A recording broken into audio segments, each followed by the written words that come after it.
नमस्कार।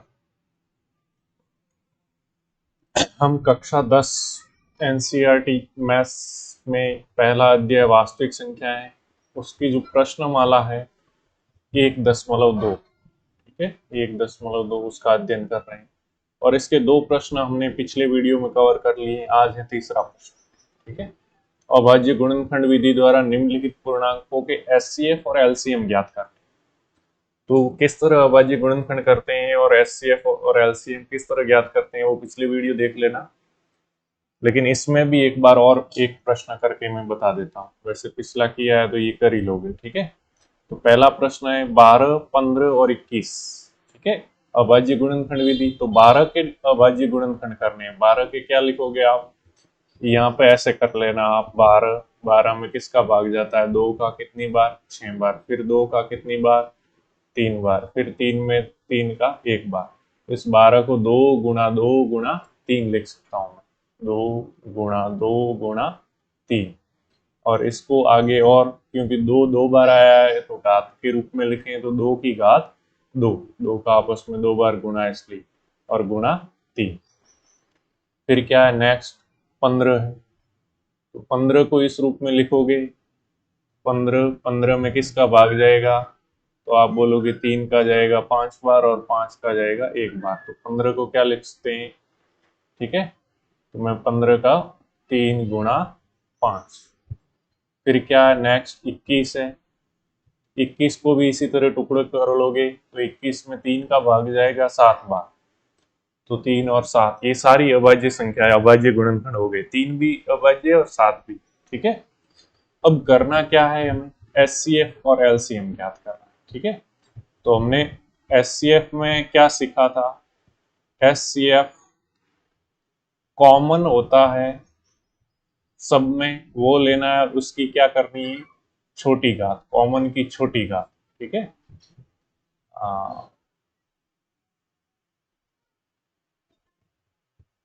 अब एचसीएफ क्या हो जाएगा इस हिसाब से, तो देखो कॉमन क्या है तीनों में, 12 में भी जो हो 2 है क्या, 15 में, 15 के गुणनखंड में, और 21 में नहीं। इसका मतलब क्या है कि ये जो है 2 है वो कॉमन नहीं, ठीक है, 2 कॉमन नहीं। फिर नेक्स्ट देखना, 3, 3 क्या है, क्या सभी में, तो 12 के गुणनखंड में, अभाज्य गुणनखंड में 3 है।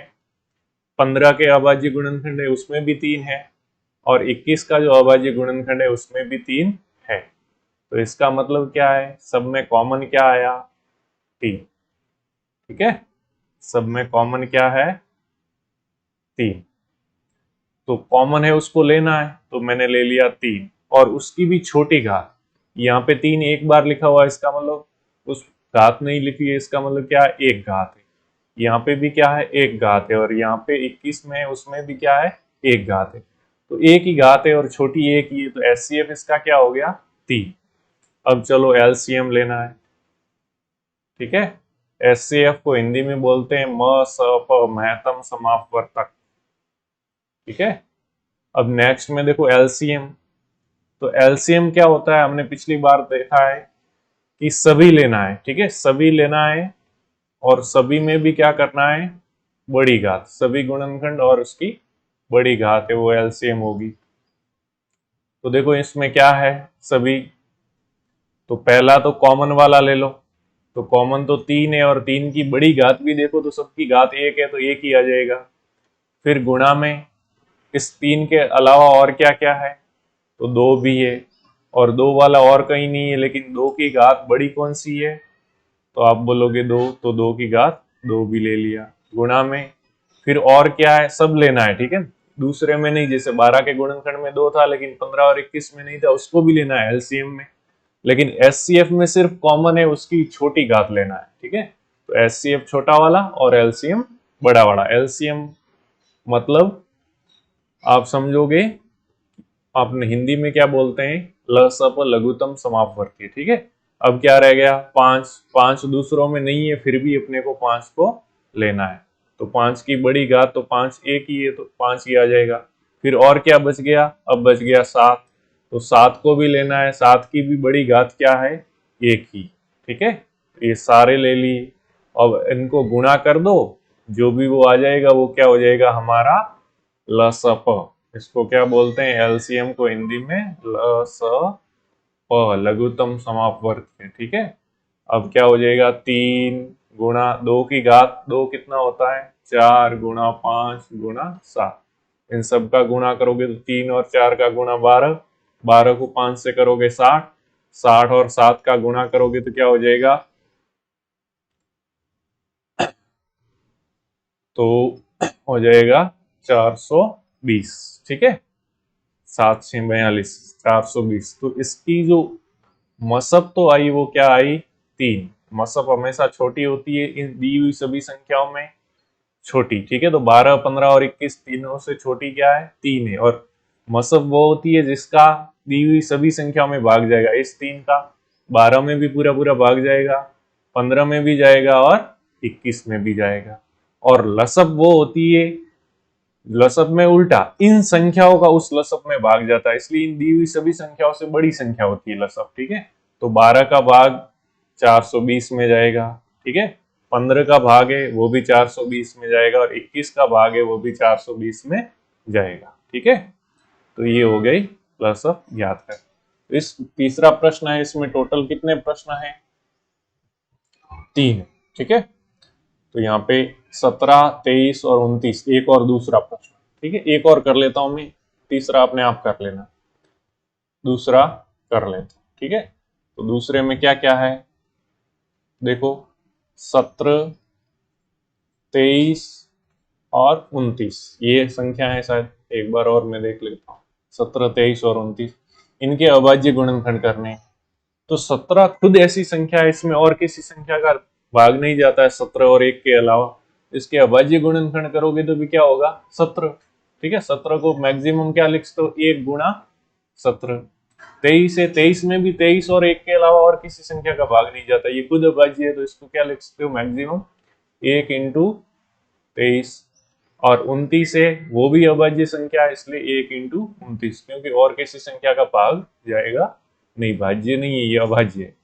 तो इनका एचसीएफ ज्ञात करना है, तो आप बोलोगे एचसीएफ के लिए क्या होगा, कॉमन की छोटी घात। तो कॉमन क्या है सब में, 1, इसमें भी है, इसमें भी और इसमें भी, तो बस कॉमन की छोटी घात। तो कॉमन क्या है, 1 है, और 1 की घात भी सब में 1 ही है, तो ये एचसीएफ हो गया 1। यानी अगर सारी अभाज्य संख्या होगी तो उनका एचसीएफ 1 होगा। ठीक है, अब एलसीएम की बात करें तो एलसीएम में क्या होगा, कॉमन है उनकी बड़ी घात, तो कॉमन 1 है, उसकी बड़ी घात भी यहाँ पे 1 है, अगर 1। ठीक है, तो 1 ही हो गया। और नहीं कॉमन है उनको भी लेना है, यानी 17 बच गया, यहाँ पे 17 है, इसमें क्या है 23 है जो सब में कॉमन नहीं है, और यहाँ पे क्या है 29 है। इन सब को ले लेंगे और गुणा कर देंगे। अब क्या करना है, 17 और 23 का गुणा कर लो। ठीक है, क्या हो जाएगा, 7 3 21, हासिल के 2, 3 और 2 5। ठीक है, 17 3 51 और 17 दूनी 34। ठीक है, 1 9 और 391। फिर इसका 29 से भी गुणा करना है, 29 से, 9 का 1 से 9, 9 9 81, हासिल के 8, 9 3 27 और 8 कितने हो गए 35।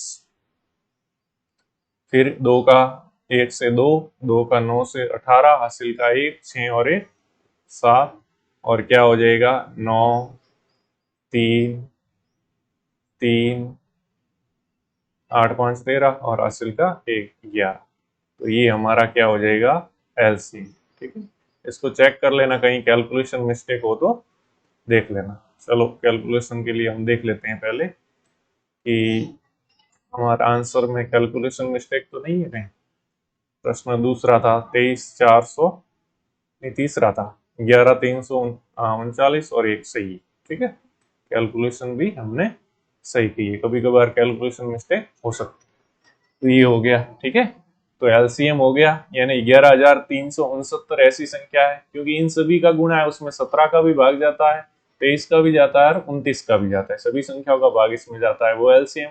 और एचसीएफ यानी सबसे बड़ी एक ही संख्या है जिसका 17 में भाग जाएगा, 23 में भाग जाएगा और 29 में भी पूरा पूरा भाग जाएगा। क्वेश्चन नंबर 4, 306 और 657 का एचसीएफ है वो 9 दिया हुआ और एलसीएम ज्ञात करना है। तो हमने देखा था कि कोई भी दो संख्याएं, पहले देख रहे हैं एलसीएम और एचसीएफ का गुणा क्या होता है, दोनों संख्याओं के गुणा के बराबर होता है। जैसे पहला नंबर मैं n1 लूं गुणा n2, या फिर मैं हिंदी में ही लिख देता हूं दो संख्याओं के गुणा के बराबर होता है। दो संख्याओं का एलसीएम और एचसीएफ का गुणा दो संख्याओं के गुणा के बराबर होता है। ठीक है, तो यहाँ पे एलसीएम कितना है, एलसीएम तो ज्ञात करना है। ठीक है, तो यहाँ पे एलसीएम को मैं एलसीएम में लिख देता हूँ, गुणा एचसीएफ कितना है 9, बराबर दो संख्या है उनका गुणा, तो एक तो है 306 गुणा 657।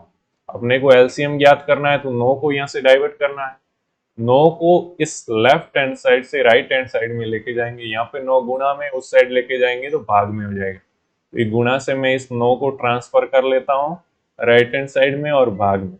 अब 9 का भाग है, आप देखोगे 306 में जाता है पूरा पूरा, तो कितनी बार जाता है, 9 3 27 बच जाएगा, 3 36 में 9 का 4 बार, तो क्या हो गया 657 इंटू 34।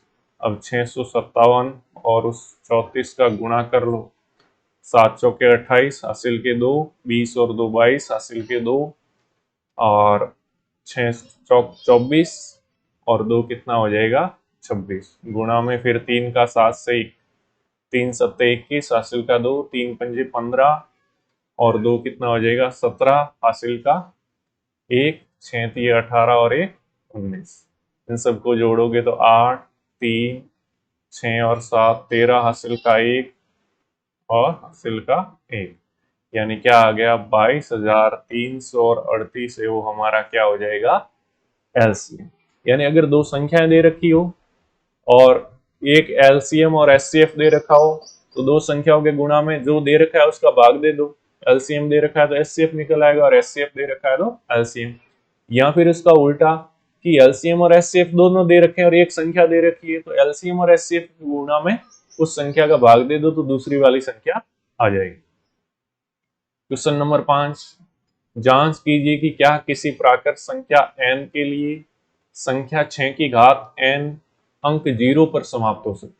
कोई भी संख्या जो 0 पे समाप्त होती है, जैसे 100 है, 10 है, 100 है, 1000 है, तो उसमें हमेशा क्या है 5 एक गुणनखंड होता है, 5 का भाग जाता है। जैसे 10 में 2 बार गया, 100 में 5 का भाग 20 बार जाएगा, या जैसे 30 है तो 30 में 5 का भाग 6 बार। हर एक संख्या में क्या है 5 का भाग जाता है, यानी वो संख्या क्या होती है 5 का गुणनखंड होती है। ठीक है, जैसे मैं 10 को इस तरह लिख सकता हूँ अभाज्य गुणनखंड के रूप में 2 इंटू 5, 20 है उसको क्या लिख सकता हूँ 2 की घात 2 इंटू 5, 30 है उसको क्या लिख सकता हूँ 2 गुणा 3 इंटू 5।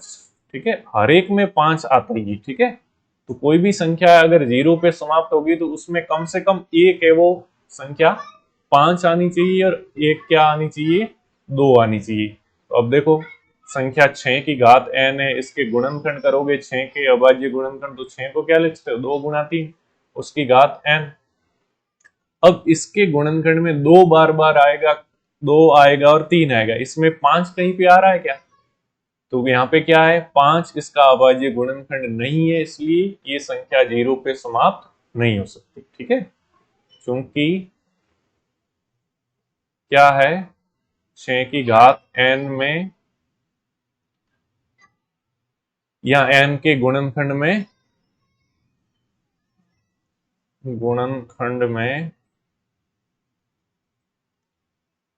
5 नहीं है, इसलिए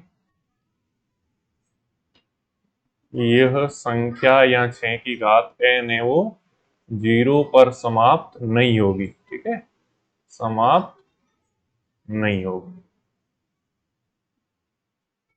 ठीक है, नेक्स्ट प्रश्न है, नेक्स्ट है हाँ, व्याख्या कीजिए कि ये दो संख्याएं दे रखी ये और ये भाज्य संख्या है। तो पहली संख्या क्या है देखो 7 गुणा 11 गुणा 13 और प्लस 13। भाज्य संख्या होने का मतलब है कि उसमें एक और खुद के अलावा और किसी संख्या का भाग जाता है। तो देखो इनमें यहाँ पे गुणा में है तीनों, और बीच में प्लस है, और फिर यहाँ पे इन दोनों में क्या है, 13 इसमें भी और इसमें भी। ठीक है, तो 13 क्या आता है, कॉमन। तो 13 कॉमन में ले लूं तो कोष्टक के अंदर क्या बचेगा, एक तो 7 गुणा 11, और बीच में क्या है प्लस, और 13 का भाग 13 में गया एक बार। इसका मतलब ये संख्या है उसमें किसका भाग जाता है, 13 का पूरा पूरा भाग जाता है। ठीक है, और किसका जाता है, इसका भी जाता है, तो इसके दो गुणनखंड हो गए। ठीक है भाई, एक का जाएगा और इसके भी दो टुकड़े हो गए, इसका मतलब ये क्या है, भाज्य संख्या है। अभाज्य संख्या में तो क्या है, एक तो खुद स्वयं का भाग जाता है और किसका जाता है, एक का। ठीक है, इसमें क्या है, 13 का भी भाग जा रहा। ठीक है, इसके गुणनखंड में 13 आ गया। दूसरी वाली है, उसमें क्या है, 7 गुणा 6 गुणा 5 गुणा 4 गुणा 3 गुणा 2 गुणा 1, और बीच में प्लस, और फिर क्या है 5। इसमें भी दोनों में 5 है तो 5 कॉमन आ जाएगा। 5 कॉमन ले लोगे तो अंदर बचेगा 7 गुणा 6, 5 बाहर आ गया। ठीक है, तो 4 गुणा 3 गुणा 2 गुणा 1, और प्लस 5 बाहर आ गया, तो 5 में 5 का भाग एक बार। तो ये संख्या है, इसके भी दो गुणनखंड हो गए। ठीक है, अभाज्य संख्या के दो गुणनखंड नहीं होते हैं। ठीक है, दो अभाज्य गुणनखंड नहीं होते। अभाज्य की संख्या को मैक्सिमम आप लिख सकते हो एक गुणा वो खुद संख्या। ठीक है, एक के अलावा और कोई गुणनखंड होता नहीं। इस संख्या में किसका भाग जा रहा है, और 5 का भाग जा रहा है, इसलिए क्या है, ये भी क्या है, भाज्य संख्या है। ठीक है, क्या है, भाज्य संख्या। आज के लिए बस इतना ही, अगले वीडियो में मिलेंगे फिर। धन्यवाद। जय हिंद, जय भारत।